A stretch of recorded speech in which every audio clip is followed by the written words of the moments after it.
चलिए दोस्तों, अब बात करते हैं हम क्वेश्चन नंबर दूसरा। कल हम बात किए थे पहला, अब सॉल्व करेंगे क्वेश्चन नंबर दूसरा। देखो दूसरा नंबर क्या क्वेश्चन बोला गया है, ये भी उसी तरह बनाया गया है कि यूक्लिड विभाजन एल्गोरिथम के द्वारा एचसीएफ ज्ञात करें। चलिए इसको भी सॉल्व करते हैं। इसका भी फॉर्मूला आप लोग को लिखा दिए हैं, फिर से अगर नहीं लिखे हो तो लिख लीजिएगा।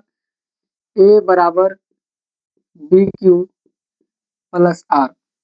ये देखो हम बता दिए थे कि जो बड़ा होता है वो हमेशा क्या होता है, भाज्य होता है, और जो छोटा होता है वो हमेशा क्या होता है, भाजक होता है।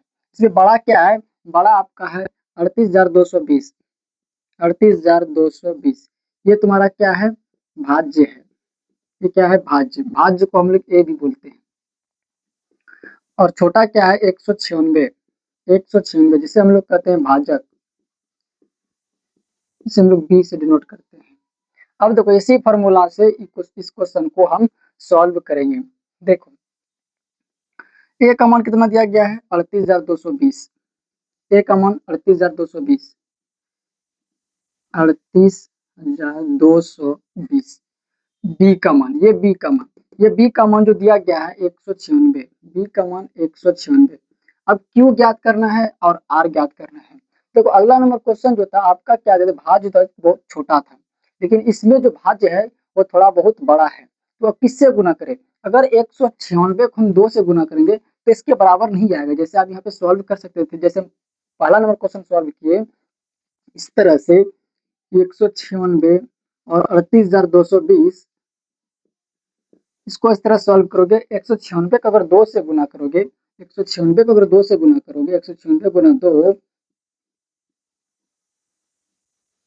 392 आएगा। 14 की 12, 18 की 19, 2 कम 2 1 3, 392 आएगा। सॉरी 392, जो कि इससे बहुत कम है। इसलिए अगर आपको भाज्य जब भी बड़ा दिया रहे, जब भी भाज्य आपका बड़ा दिया रहे और भाजक छोटा दिया रहे, हमेशा उससे एक कम करके गुना करना है। जैसे 196 है, 196 को 195 से गुना करना है, तो 195 से गुना करते हैं 196 को। 196 को 195 से गुना करोगे तो 6 पंचे 30, हाथ में रल 3, 48, हाथ में रल 4,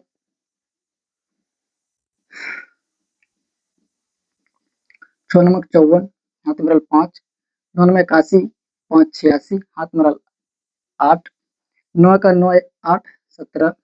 अब 1 से गुना करो, 6 9 1 0 2, 9 6 15, 15 6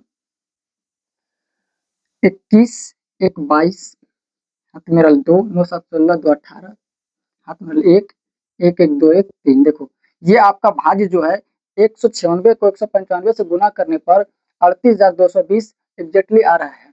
तो 196 को 195 से गुना करेंगे, 195 से गुना करेंगे, ये 38,220 आएगा, जो कि पूरा पूरी कट जाएगा।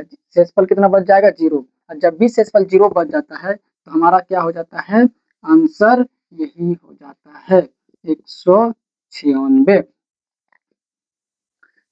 इसमें रखो क्यू का मान, क्यू का मान कितना आ गया 1, शेषफल कितना बचा 0।